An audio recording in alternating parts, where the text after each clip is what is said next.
तो देखो चलो इसमें 20 क्वेश्चन तो अपन ने कर लिए थे। 21st क्वेश्चन है, mechanism that is used to convert domain name into IP address. देखो दो चीज होती है हमारे पास, एक तो होता है डोमेन नेम। ठीक है, जैसे डोमेन नेम की बात करूं मैं 01classes.com ले लो या आप google.com ले लो। ठीक है, ये कोई डोमेन नेम है। और आईपी एड्रेस हर डोमेन का एक कोई ना कोई आईपी होगा, मान लो 192.168.01, ये पब्लिक वैसे। ठीक है, ऐसे कोई भी एक आईपी होगा। होता तो क्या भी वेबसाइट का, जैसा इसका 01 है, इसका 02 03, ऐसे बहुत सारी वेबसाइट है, अलग अलग डायनामिक इनको आईपी एलोकेट भी होते रहते हैं, अलग अलग होते रहते हैं। ठीक है, इनकी अपनी आईपीज की क्लास है, प्राइवेट और पब्लिक क्लास है। वो भी इंपॉर्टेंट क्वेश्चन, आप उसको जरूर प्रिपेयर करें, उनकी रेंज कहाँ से कहाँ तक जाती है। पब्लिक आईपी का, फिर प्राइवेट आईपी का, और फिर जो आपका कुछ गवर्नमेंट के लिए रिजर्व रहता है, जो आपकी आर्म्ड फोर्सेस यूज करती है अपने, है ना। तो ऐसे करके क्वेश्चन पे आते हैं वापस। तो हर वेबसाइट की एक आईपी होती है, लेकिन दिक्कत क्या होगी, हर इंसान जो इंटरनेट यूज कर रहा है वो कितने का आईपी याद रखेगा। तो आईपी याद नहीं रख सकता, तो उसके लिए एक फिनोनिमा यूज में आता है, डीएनएस, डोमेन नेम सर्वर। ये क्या करता है, आईपी को हाइड करके इसके ऊपर इसको नेम में कन्वर्ट कर देता है, यानी कौन से नेम में, नेम में। तो ये जिसका भी काम है, किसका काम है, ये डीएनएस का काम है। और अभी हाल फिलहाल जो लेटेस्ट, आपके बहुत ही लेटेस्ट ये हो सकता है, राजस्थान गवर्नमेंट ने एक एल रूट तैयार किया है। और एल रूट नेटवर्क का क्या होता है, अगर कहीं भी नेटवर्क कनेक्टिविटी में इशू आता है, वर्ल्ड वाइड की बात कर रहा हूँ मैं, कहीं भी वर्ल्ड के अंदर कहीं भी इंटरनेट कनेक्शन का इशू आता है, तो ये एल रूट हमारे काम में आता है। और इससे नेटवर्क कनेक्टिविटी बनी रहती है और फास्ट बनी रहती है, दोनों ही चीजें हैं। तो ये राजस्थान में है, इंडिया में बहुत ही लिमिटेड, जैसे मुंबई वगैरह में 2-3 जगह और कोलकाता वगैरह में है शायद। तो ये राजस्थान के एग्जाम के लिए बहुत इंपॉर्टेंट है। अभी कहाँ पे हुआ है ये, वही जो हमारा मैंने क्वेश्चन में बताया था, बीएसडीसी, आपको ऊपर पॉपअप दिख रहा होगा। बीएसडीसी के बारे में जानना है तो भामाशाह डेटा सेंटर, और ये जयपुर में लोकेटेड है। तो इसका जो राइट आंसर है वो है डीएनएस। एफटीपी क्या होता है, फाइल ट्रांसफर प्रोटोकॉल होती है। अब क्या है, कोई भी अगर बंदा वेबसाइट बनाता है तो पहले तो वो अपने जो लोकल सिस्टम होगा उसके ऊपर बनाएगा, सारी रेडी करेगा, जो भी अपना लोकल कंप्यूटर लैपटॉप है ना, या कोई कंपनी प्रोवाइड करवा रही है जो लोकल सिस्टम है उस पर बनाएगा। अब उसके बाद क्या है, तो जब इन लोकल फाइल्स को आप सर्वर के ऊपर अपलोड करते हैं ताकि कोई डायरेक्ट एक्सेस कर पाए उसका डोमेन नेम डाल के, तो उसके लिए हमारा एफटीपी काम आता है, फाइल ट्रांसफर प्रोटोकॉल। नेक्स्ट है हमारा एचटीटीपी। एचटीटीपी क्या है आपको पता है, हाइपर टेक्स्ट ट्रांसफर प्रोटोकॉल। ये एचटीटीपी और एक एचटीटीपीएस दो होते हैं, और एक हमारा हो गया URL, uniform resource locator. Next question है, which of the following is the default scripting language in ASP. Microsoft की जो प्रोग्रामिंग लैंग्वेज है उसका नाम है डॉट नेट।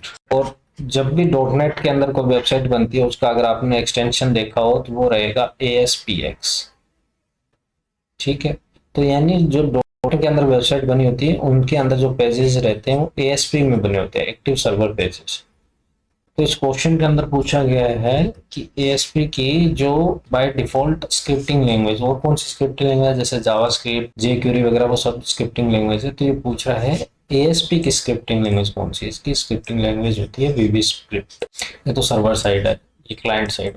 नेक्स्ट लेते हैं हम हमारा 23 क्वेश्चन। इसमें पूछा गया है, which of the following is Java statement to declare and allocated two dimensional array. इसने साफ साफ कह दिया कि इंटीजर होना चाहिए और इसके अंदर 4 रो होनी चाहिए और 5 कॉलम होना चाहिए।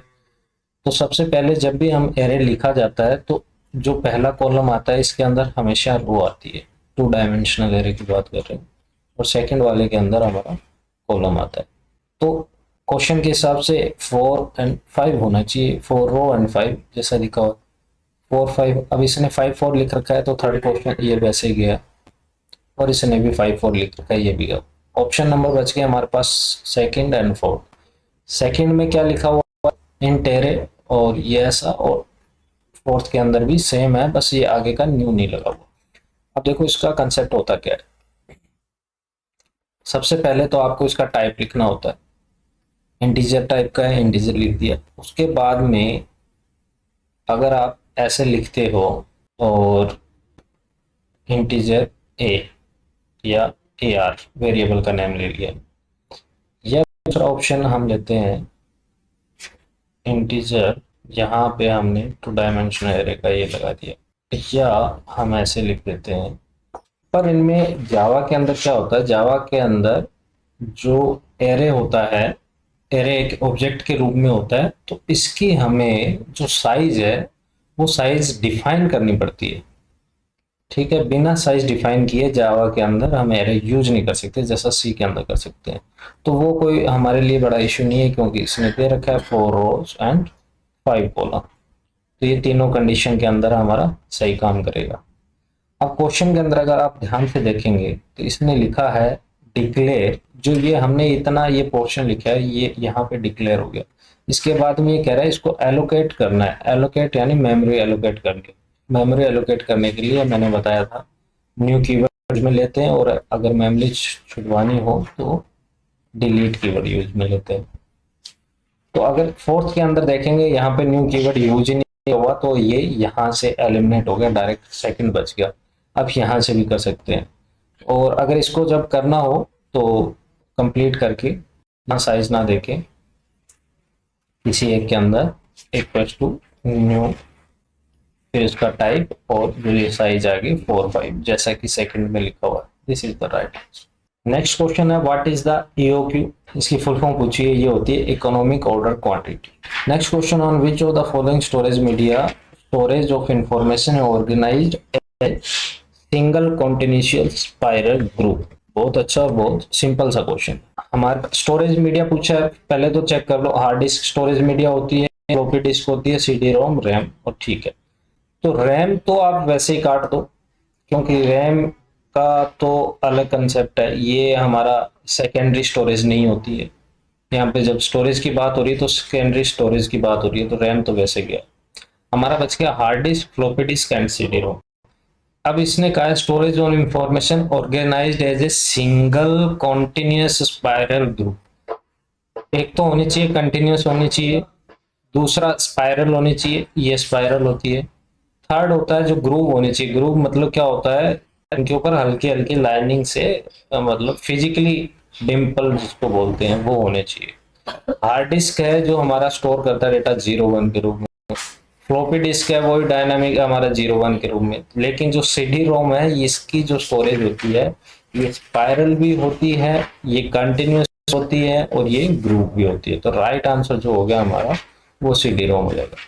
देखो नेक्स्ट क्वेश्चन है, इसने पूछा है सॉफ्टवेयर एसडीएलसी, आपने वर्ड सुना होगा, software development life cycle. SDLC के अंदर जो फेजेस रहती है कि पहला फेज क्या आता है, इसका पहले तो मैं आपको बता दूं सॉफ्टवेयर डेवलपमेंट लाइफ साइकिल, इसका राइट आंसर है फोर्थ वन। फोर्थ वन क्यों है, कोई चीज है, कोई सॉफ्टवेयर बना रहे हो आप, उसका उसका पहले एनालिसिस करोगे या उसका पहले डिजाइन करोगे। तो पहले आपको एनालिसिस करना पड़ेगा, तभी तो उसका को डिजाइन करोगे, बनाओगे उसको। तो जो ये दो ऑप्शन है फर्स्ट एंड थर्ड, ये तो यहीं पे कट हो गए। अब बच गया ऑप्शन सेकंड है, एनालिसिस डिजाइन एंड कोडिंग, यहाँ तक तो है सेम। अब इसके बाद देखो ये ऑप्शन है अपना ऑपरेशन एंड मेंटेनेंस, और फिर इसके बाद में टेस्टिंग। अब एक चीज बताओ, आपको बना रहे हो सॉफ्टवेयर बना रहे हो, पहले टेस्ट करोगे उसके इश्यूज को फाइंड आउट करोगे, या डायरेक्ट उसको ऑपरेशन एंड मेंटेनेंस पे दे दो। बीटा वर्जन पे मत जाना। बीटा वर्जन क्या होता है, टेस्टिंग करके जो रेडी टू यूज होता है उसको लॉन्च किया जाता है, यानी उसको ऑपरेशन एंड मेंटेनेंस के लिए दे देते हैं। और फिर मेंटेनेंस पार्ट के अंदर जब कोई इश्यू बग आता है तो उस बाद में बीटा के बाद में आपका अल्फा वो लॉन्च किया जाता है। तो सबसे पहले सॉफ्टवेयर की टेस्टिंग की जाती है। इसका भी एक क्वेश्चन आया हुआ है, ब्लैक बॉक्स टेस्टिंग क्या होती है और व्हाइट बॉक्स टेस्टिंग क्या होती है, ये क्वेश्चन भी आया हुआ है, ये आप पढ़ लेना। जो राइट आंसर है वो फोर्थ वन। नेक्स्ट क्वेश्चन है which of the following is the appropriate format. इसमें पूछा जाता है कि वेब डेवलपमेंट के लिए सबसे अच्छा फॉर्मेट कौन सा होता है। देखो टिफ, जिफ और बीएमपी ये तीनों फॉर्मेट तो है हमारे फोटोज के लिए, लेकिन एचटीएमएल हमारा कोई रास्टर इमेज का नहीं है, ये तो एक हाइपर टेक्स्ट मार्कअप लैंग्वेज है। थर्ड ऑप्शन तो वैसे गया। अब बच गया बीएमपी, टिफ एंड जिफ। तो जीआईएफ होती है ये लूजलेस मेथड इसके अंदर लिया जाता है, वो लूजलेस प्रॉपर्टी होती है इसकी। लूजलेस प्रॉपर्टी की वजह से जीआईएफ को मोस्ट कंपेटिबल माना जाता है सॉफ्टवेयर डेवलपमेंट के लिए। नेक्स्ट क्वेश्चन 28 है, जो मैंने इलेक्ट्रॉनिक्स के नाम से वीडियो रखा है सीरीज का, आपको ऊपर पॉपअप आ रहा होगा। अगर आपने वो वीडियो देखा है मेरा तो इसका आंसर आप बहुत इजीली दे पाते हैं। फिर भी नहीं देखा है तो चलो थोड़ा सा यहाँ पे मैं हिंट देता हूँ आपको। इसमें कहा गया एक नंबर दिया हुआ है हमारे पास 4096। अभी वो ये बता रहा है, क्वेश्चन पूछ रहा है कि बाइनरी फॉर्म के अंदर इसको कन्वर्ट करने के लिए कितने नंबर ऑफ बिट्स हमें रिक्वायर्ड है। नंबर ऑफ बिट्स यानी 0101 ऐसे कितने रिक्वायर्ड। देखो अगर मैंने एक मेथड बताया था आपको 8421 या 1248 करके, उसके हिसाब से देखो इसको सोल्व करो। करना चाहे तो आप 4096 को डायरेक्ट कन्वर्ट कर लो, फिर भी कर सकते हो, पर जो बिना कुछ किए आप जिससे कर पाओगे वो ये मेथड है। देखो मान लो आपको 15 को रिप्रेजेंट करना है। 15 को रिप्रेजेंट करने के लिए 8421 इनको जोड़ लो, 8 4 12 2 14 और 1 15। इसके बाद जो 8 के बाद जो हम डिजिट लिखेंगे वो कौन सी लिखेंगे, 16 लिखेंगे। यानी अगर 15 को रिप्रेजेंट करना है तो इन सब का टोटल हो जाएगा वो 15 और उससे एक ज्यादा होगा वो 16, है ना। तो ऐसे ही हमें 4096 तक पहुंचना है, तो क्या होगा 1 2 4 8 16 32 64 128 256 512 1024 2048। और जब 2048 का डबल करेंगे हम कितना हो जाएगा, ये हमारा 4096। अब देखो सिंपल सा है, आप यहाँ से इसको सोल्व करना इतना ही आसान है। इनको काउंट कर लो कितना हुआ, 1 2 3 4 5 6 7 8 9 10 11 12 13। तो इसका जो राइट आंसर है वो ये हो जाएगा। नेक्स्ट जो है हमारा 29th क्वेश्चन है, ये बहुत ही इंपॉर्टेंट क्वेश्चन है। इसमें क्वेश्चन क्या है, देखो semaphore are used to solve the problem. Semaphore किसके लिए काम में आते हैं। देखो सीमाफोर, सीमाफोर क्या है, एक्चुअली में एक वेरिएबल होता है, वो कुछ नहीं होता, लेकिन ये वेरिएबल बड़ा काम का होता है। क्या होता है, जब कोई रिसोर्स है, ठीक है, उस रिसोर्स को मल्टीपल प्रोसेसेस शेयर कर रही है आपस में, सिंगल रिसोर्स को मल्टीपल प्रोसेसेस के साथ शेयर करने पे जो दिक्कत आती है ना, सीमाफोर उसको दूर करता है। देखो इसका तो काम पेज फॉल्ट से, इसको हटा दो। ऑप्शन ऑप्शन बच गए हमारे पास 3। रेस कंडीशन, रेस कंडीशन क्या होती है पहले हम देख लेते हैं। मान लो कोई एक वेरिएबल है जिसकी एक्स की वैल्यू 10 है, ठीक है, ये कोई रिसोर्स है हमारा। अब क्या हुआ, एक कोई प्रोसेस या प्रोग्राम आया, उसने देखा, उसने कंडीशन चेक करी, इफ एक्स इक्वल्स टू 10। अगर ये 10 है, यहाँ पे क्या कर रहा है, ये चेक कर रहा है। अगर ये 10 है तो क्या कर दो, x इक्वल्स टू, आप ऐसे कर दो 10 इंटू 2। ये कुछ इसने अपना एक्शन परफॉर्म कर दिया। अब क्या हुआ, सेम टाइम पे मान लो कोई प्रोसेस ऐसी भी तो हो सकती है ना कंप्यूटर की, आपको मल्टीपल प्रोसेस चलनी है, कोई P1 और P2 इन दो प्रोसेस है, और इनका नेचर ऐसा है कि इनको साइमल्टेनियसली मतलब परफॉर्म करना है, ये एक साथ में मल्टीटास्किंग परफॉर्म कर रही है ये दोनों, ठीक है। मल्टीटास्किंग है, मल्टीपल टास्क एक साथ एग्जीक्यूट हो रहे हैं। अब जब P1 ने, मान लो ये सारा काम किसने किया, जब P1 ने ये सारा काम किया, चेक किया, उसके बाद इसने एक्शन परफॉर्म किया, तो चेक और एक्शन के बीच के अंदर ये आया, इसने क्या किया, इस x के ऊपर किसने, P2 ने कुछ परफॉर्म कर दिया, या इसने x की वैल्यू अपने पास कॉपी कर ली, ऐसे मान लो y को फिक्स कर दिया, या इसने x की वैल्यू है वो चेंज कर दी, x इक्वल टू, इसने क्या कर दिया बीच में ही 10 इंटू 5 कर दिया, 50 कर दिया। तो बीच में P2 एग्जीक्यूट हो चुका है, तो यहाँ पे 10 तो वैल्यू रहेगी नहीं, यहाँ पे तो 50 हो चुकी होगी। तो ये P1 के हिसाब से तो यहाँ आना तो 20 चाहिए था, जबकि आ कितना रहा है, 100 आ रहा है। तो हो क्या रहा है, P1 और P2 दोनों के अंदर एक्चुअली में क्या है, रेस लग रही है कि पहले मैं कौन अपडेट करे। तो ऐसी जो ये प्रॉब्लम क्रिएट होती है उसको हम रेस कंडीशन कहते हैं। इसको हम सीमाफोर के थ्रू सोल्व कर सकते हैं। सीमाफोर क्या है, कॉमन वेरिएबल होता है, तो वो चेक कर लेगा कि पहले कौन एक्सेस कर रहा है, जब तक एक एक्सेस कर रहा है दूसरे को अलाउ नहीं कर। ये सेम कंसेप्ट म्यूचुअल एक्सक्लूजन के अंदर आ जाता है। सेम प्रोसेस सिंक्रोनाइजेशन, सिंक्रोनाइजेशन क्या है, जब मल्टीपल प्रोसेसेस आपस में काम कर रही है और एक ही जैसे रिसोर्स होता है, अब चाहे P1 इसको सिंक करे डेटा को तो उसको भी सेम वैल्यू मिलनी चाहिए, P2 सिंक करे तो भी सेम वैल्यू मिलनी चाहिए। तो प्रोसेस सिंक्रोनाइजेशन में जब एक कॉमन रिसोर्स, इसको ये सिंक कर रहा है तो इसको 10 मिल रही है, इसको 20 मिल रही है, 40 को तीसरा कर रहा है उसको 30 मिल रही है। क्यों? क्योंकि ये कुछ ना कुछ ऑप्शन परफॉर्म कर देते हैं, जबकि मिलनी सेम ही चाहिए थी। ठीक है ना, एट ए टाइम पे ये रिसोर्स शेयर हो रहा है। तो ऐसे ही जब भी ये कॉमन प्रॉब्लम आती है प्रोसेस सिंक्रोनाइजेशन में, इन सबको भी सोल्व करने के लिए हम सीमाफोर यूज करते हैं। तो ये क्वेश्चन एनवीएस में तो कैंसिल हो गया था, but first, third and fourth ये तीनों ऑप्शन सही है। नेक्स्ट क्वेश्चन देखते हैं। Combinational logic circuit that is used when it is desired to send data from two or more source through the single transmission. ये कह रहा है कि एक ऐसा लॉजिक सर्किट है जिसको डेटा भेजना है, ठीक है, लेकिन इसके सोर्स क्या है? सोर्स है वो मोर देन वन है और सिंगल ट्रांसमिशन लाइन है। तो ये वाला कंसेप्ट जिसमें सोर्स मल्टीपल हो और ट्रांसमिशन लाइन है ये सिंगल हो, तो इसको हम कहते हैं मल्टीप्लेक्सर। ये मल्टीप्लेक्सर का, जिसको मक्स भी बोल देते हैं। लेकिन अगर हम बात करें कि एनकोडर और मक्स में क्या डिफरेंस है, एनकोडर एक तरीके का मल्टीप्लेक्सर ही होता है, बस ये क्या करता है, किसी नंबर ऑफ बिट्स को, नंबर ऑफ बिट का सेट है, इसको किसी दूसरे के अंदर कन्वर्ट करके और भेज देता है। लेकिन अगर एनकोडर की बात करूं वापस से मैं, एनकोडर के अंदर इनपुट लाइन जो होती है हमारी वो मल्टीपल होती है और आउटपुट होता है वो भी मल्टीपल होता है, ठीक है। लेकिन जब मैं बात करूं मक्स की, मार्क्स के अंदर जैसे कि क्वेश्चन में दिया हुआ है, इनपुट लाइन है ये तो मल्टीपल होगी, लेकिन जो आउटपुट है वो हमेशा सिंगल लाइन होगा। तो क्वेश्चन में साफ साफ लिखा हुआ है through a single transmission line. और मक्स की एक और खासियत होती है, इसके अंदर सिलेक्शन लाइंस होती है, वो बेस्ड करता है इनपुट के ऊपर कि कौन सी सिलेक्शन लाइन के थ्रू कैसे जाएगा। इसमें ऐसा कोई सिलेक्शन लाइन का कोई कंसेप्ट नहीं है एनकोडर में।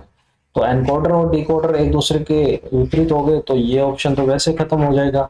और जब भेज रहे हैं डेटा, भेजने के बाद तक मल्टीप्लेक्सर है ना, उसको डीमक्स नहीं कर रहे, तो second is the right answer. Next है, in the context of visual basic multiple control of the same time is grouped into one array, same manner as a collection of data item such as ये कह रहा है कि visual basic में multiple जो control होते हैं same type के, उनको ग्रुप करके एक एरे बनाया जाता है। ये हमें वैसे भी पता है, एरे क्या होता है, होमोजीनियस होता है। ये कह रहा है इसी मैनर में कलेक्शन ऑफ डेटा आइटम्स जो होते हैं उनकी ग्रुपिंग को क्या कहते हैं। देखो इसका आंसर जो है वो ये है, कंट्रोल एरे। होता क्या है, जैसे एक एग्जांपल ले लो, मान लो कैलकुलेटर है, आपको एक प्रोग्रामिंग करनी है और उसमें कैलकुलेटर जो है 1 2 3 4 5 6 7 8 9 ये इतने डिजिट्स है, जीरो भी है अपना, और इसमें प्लस माइनस वगैरह जो भी ऑपरेशन परफॉर्म, यानी बेसिकली आपको कैलकुलेटर बनाना है। तो आप क्या करोगे, आप एक प्रोग्राम बनाओगे, उसमें ये देखोगे कि जब वन प्रेस होता है, कोई यूजर वन इनपुट दे रहा है, क्रिएट कर रहा है, तो उसके बाद में कुछ कैलकुलेशन हो रही है। आपने एक मान लो एडिशन का बनाया, ठीक है। दूसरा क्या हुआ, आपने फिर से दो नंबर का, जो दो नंबर डिजिट है उसके लिए बनाओगे, फिर तीन के लिए बनाओगे। तो ये बेसिकली कुछ नहीं है, ये एक कोड को लेंदी कर देगा और ये कोई प्रोडक्टिविटी नहीं है इसके अंदर। तो वीबी के अंदर इस इश्यू को सोल्व करने के लिए आपके पास एक इवेंट हैंडलर होता है। वो इवेंट हैंडलर जैसे कोई इवेंट अकर होता है उसके हिसाब से आपके ऑपरेशन परफॉर्म कर देता है। नेक्स्ट क्वेश्चन है, the memory which does not lose the content failure power supply. देखो दो चीजें होती है, एक होता है वोलेटाइल, एक होती है नॉन वोलेटाइल, ठीक है, जो कि हमारे ऑप्शन के अंदर भी दिए हुए। तो चाहे रैम हो, चाहे मेन मेमोरी हो, चाहे सेकेंडरी मेमोरी हो, ये सब किसी ना किसी या तो वोलेटाइल होगी या नॉन वोलेटाइल होगी। जब पेरेंट दिए हुए हैं तो चाइल्ड का तो कोई काम ही नहीं है, तो इनको तो काट दो आप ऑप्शन। अब बात बच गई वोलेटाइल और नॉन वोलेटाइल में।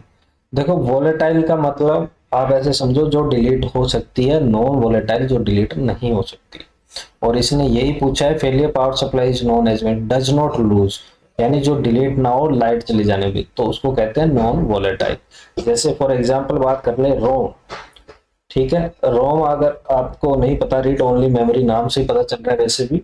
और क्या होता है, जैसे मान लो अगर आप चाहे कितनी भी बार कंप्यूटर सिस्टम है उसको रीस्टार्ट करो या शट डाउन करके वैसे स्टार्ट करो, आपको सेम ही एक इनिशियल वही प्रोसेस हर बार होती है और वो स्टार्ट हो जाता है।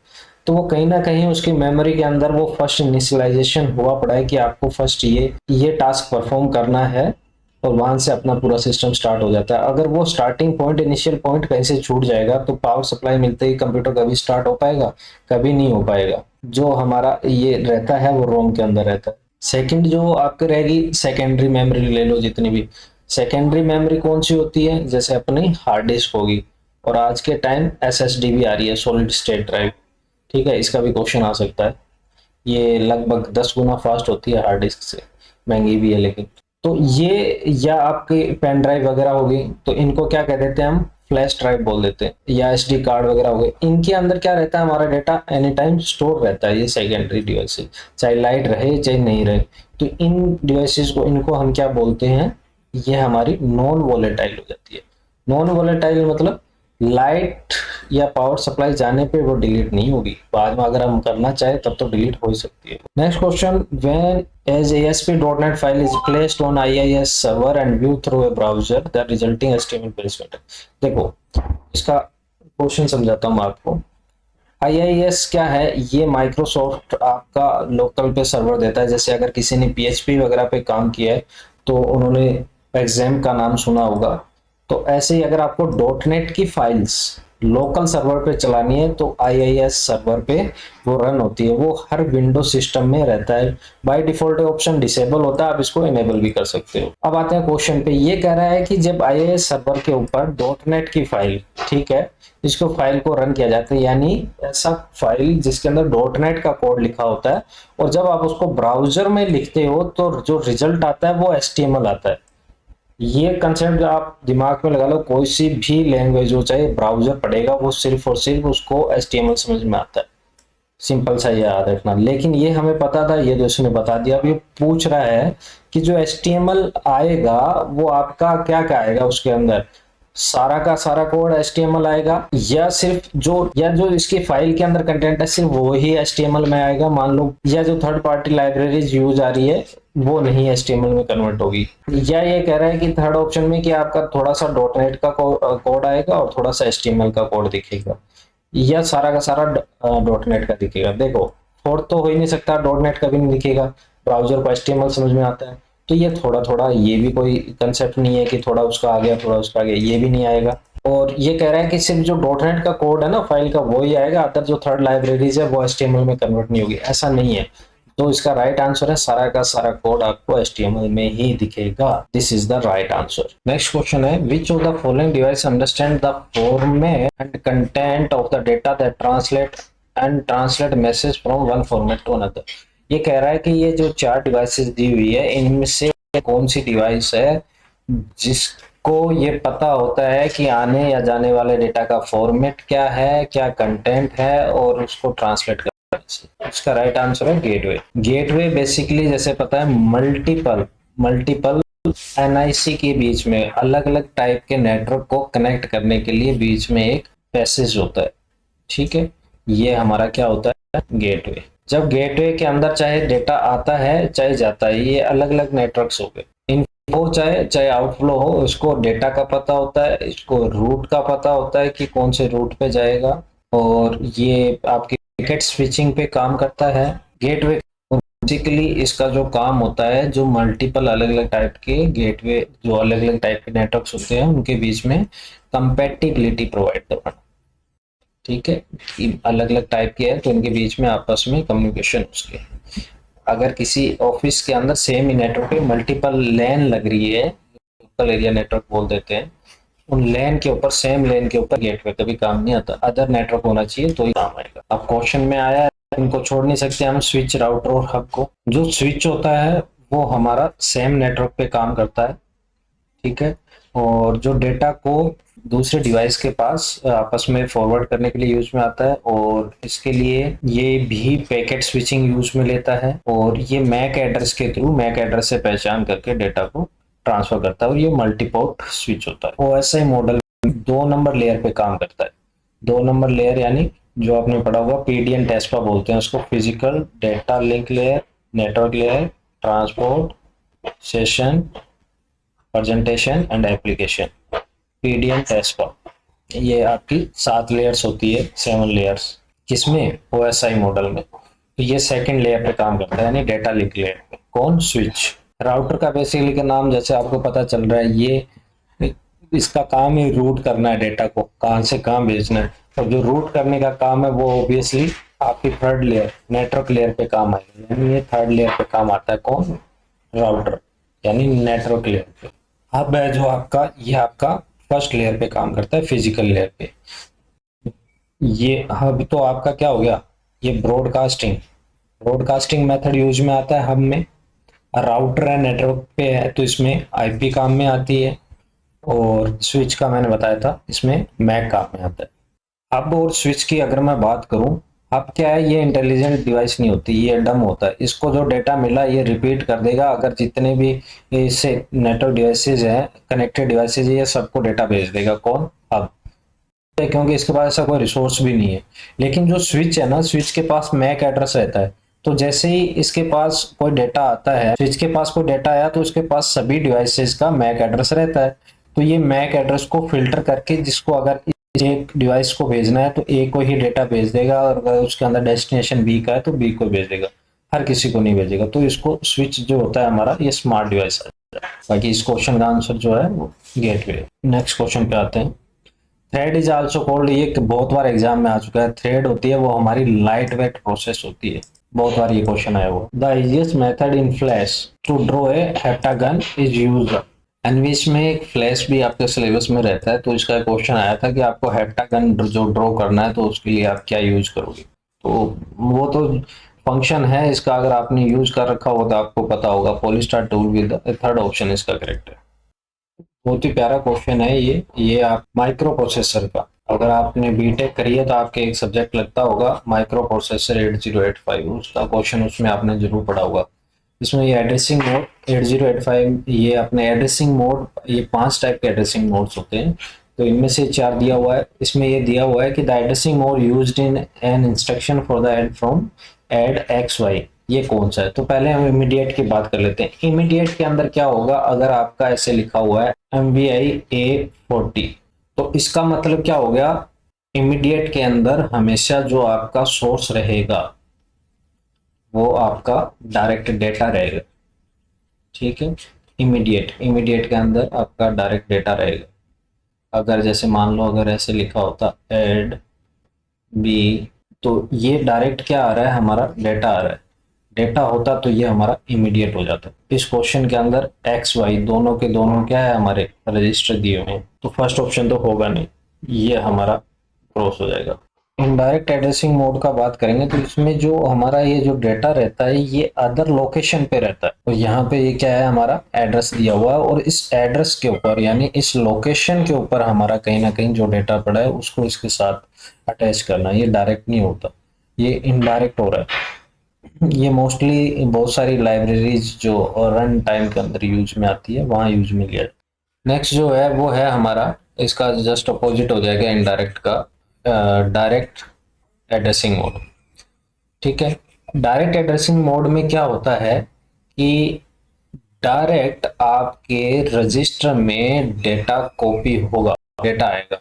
अगर हम इसकी बात करें तो इस एड एक्स वाई में क्या हो रहा है, इसमें जो हमारा वाई के अंदर जो डेटा पड़ा है, और जो मान लो यहाँ 2 है और यहाँ एक्स के अंदर जो डेटा है, तो ये आपस में ऐड से ऐड होके और ये 5 आ जाएगा ऐड होने के बाद में, और ये वापस से हमारा एक्स के अंदर स्टोर हो जाएगा। ठीक है, जो एक्स और वाई का जो डेटा है वो स्टोर होके वापस एक्स में आ जाएगा, ये इसका वो बनेगा। तो ये होता है डायरेक्ट एड्रेसिंग मोड। ठीक है, अब इसके अंदर डायरेक्ट तो कहीं लिखा नहीं है, तो डायरेक्ट और एब्सोल्यूट एक ही बात होती है, तो ये हमारा राइट आंसर हो जाएगा। इंडेक्स के अंदर जब यूज में लेते हैं, जब हमारा एरे वगैरह के टाइप में बड़े सारे डेटा तो हमारे इंडेक्स यूज में आता है। नेक्स्ट क्वेश्चन पे चलते हैं। तो नेक्स्ट 38 नंबर क्वेश्चन है, the maximum number of comparison for a particular record among 32 sorted record through out binary search, ये जेड बाइनरी नहीं है, binary search method will be. ये कहने का मतलब है कि देखो पहली चीज तो इसमें अपने को क्या समझ में आ रही है, बाइनरी सर्च। बाइनरी सर्च का क्या कंसेप्ट होता है, बाइनरी सर्च जब वो होता है अपना, वो हमेशा सॉर्टेड एरे पे रहता है। ठीक है, सॉर्टेड एरे यानी जो भी वैल्यूज होगी वो सॉर्टेड होगी, चाहे 2 3 4 5 6 ऐसे हो, चाहे 6 4 3 2 ऐसे। ठीक है, तो ये बता रहा है कि एक्चुअली में जो ये वैल्यूज है वो नंबर ऑफ 32 वैल्यूज है, और 32 वैल्यूज के अंदर से ये बोल रहा है 32 वैल्यूज है, उनमें से एक यहाँ की कोई वैल्यू फाइंड आउट करनी है, तो मैक्सिमम नंबर ऑफ कंपैरिजन क्या होंगे। अब इसमें कंपैरिजन का क्या सीन आया, तो देखो जो हमारा बाइनरी सर्च होता है उसके अंदर कैसे, मैं मान लो वैल्यूज ले लेता हूँ, जैसे 5 6 7 8 9 10 11, ये वैल्यूज है।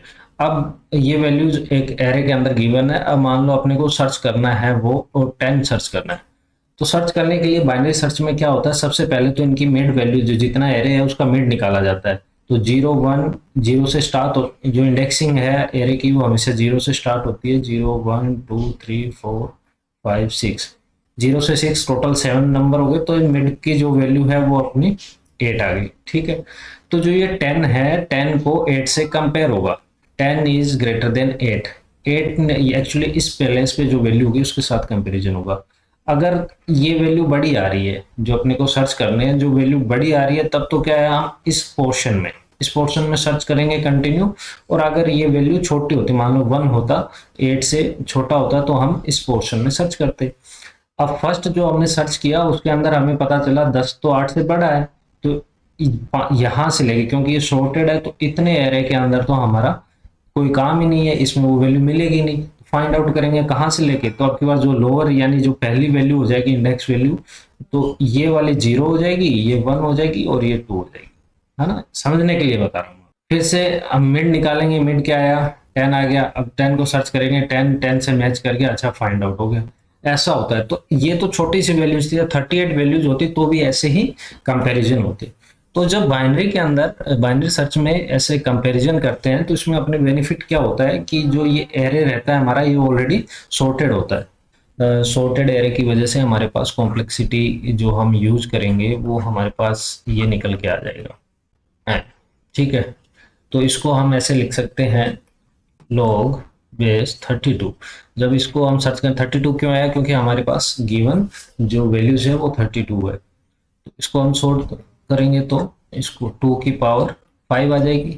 ठीक है, फिर इसको और सोल्व करेंगे तो 5 log 2 तो log 2 इसकी वैल्यू कितनी होती है, इसकी वैल्यू 1 होती है, तो ये क्या निकल के आ जाएगा 5.1, या 5 इंटू 1 5, इसका आंसर जो आ जाएगा मैक्सिमम वो आ जाएगी 5, तो इसका आंसर हो जाएगा 5। नेक्स्ट क्वेश्चन है, given that the 22 inch monitor है। ठीक है, एक मॉनिटर है जो गिवन है, उसका 22 इंच का मॉनिटर है, और उसका रेशियो है जो 16:9, यानी विड्थ और हाइट में रेशियो ये है, और रेजुलेशन इतना दिया हुआ है, तो इसने इसकी विड्थ पूछी है। सबसे पहले तो आप नोटिस करो कितने इंच का, ये अपने पास 22 इंच का मॉनिटर बताया है। चाहे लैपटॉप, डेस्कटॉप, टीवी वगैरह आप चाहे खरीदने की बात करो, रियल टाइम की बात कर रहा हूँ, जब भी ये 22 इंच, 32 इंच, 55 65 इंच की, जो भी जितने इंच की बात कर रहे हैं, तो जो इंच ये गिवन होता है टीवी की काउंट होता है, ये हमेशा डायगोनल होता है। जब हम बोलते हैं ना 32 इंच टीवी है, तो वो 32 ऐसे नहीं है कि ये विड्थ उसकी 32 है, ये उसका डायगोनल, ठीक है, ये होता है इसका। तो ये हमारे पास गिवन है 22 इंच, और जो विड्थ और जो हाइट है इनका रेशियो गिवन है हमारे पास 16 और 9 का। तो मान लेते हैं हम ये 16x है और ये 9x है, तो एक सिंपल सी आपने थ्योरम पढ़ी होगी जिसके अंदर कुछ ऐसा था, हाइट की स्क्वायर, ऐसा कुछ आपने पढ़ा था। तो ये हमारे पास ये गिवन है 22 की स्क्वायर, ये हमारे पास बेस कितना हो गया 16x की स्क्वायर, और ये हमारे पास हो गया 9x की स्क्वायर। इनको आप कर लो, ये हो जाएगा 200, ये हो जाएगा 256x square plus 81x square, जो ये बन के आएगा हमारे पास 337x स्क्वायर। तो हमारे पास जो बन रहा है वो ये बन रहा है 337x स्क्वायर बराबर 22 की स्क्वायर। अब इसको क्या करो, एक्स स्क्वायर यहाँ रखो और 22 की स्क्वायर बटे में 337। अब एक्स स्क्वायर से अगर हमें एक्स की वैल्यू निकालनी है तो क्या हो जाएगा, इनका रूट कर दो, रूट करेंगे तो ये यहाँ से कट जाएगा, तो ये तो आ जाएगा सिर्फ 22 और नीचे बच जाएगा √337, ये x आ गया। और उसने विड्थ की वैल्यू मांगी है, जब x की वैल्यू अपने पास इतनी निकल के आ गई तो विड्थ ये है 16x है, तो 16 इंटू एक्स की जगह रख दो 22 अपॉन √337। जब इसको अपन सोल्व कर रहे हैं तो वही 19 पॉइंट समथिंग, ये लेंदी तो जरूर है थोड़ा सा, पर जब इसको हम सोल्व करेंगे ये 19.17 ये इसका आंसर निकल के आ जाएगा। तो second is the right answer. Next है ये, what is the correct HTML tag for the largest heading. ऊपर एचटीएमएल का पॉपअप मिल गया आपको, ये पूरा वीडियो एचटीएमएल के ऊपर डाला हुआ है। फिर भी इसमें देख लेते हैं, इसका जो राइट आंसर है H1 है। डिटेल के लिए पॉपअप में जो वीडियो आ रहा है उसको देखें।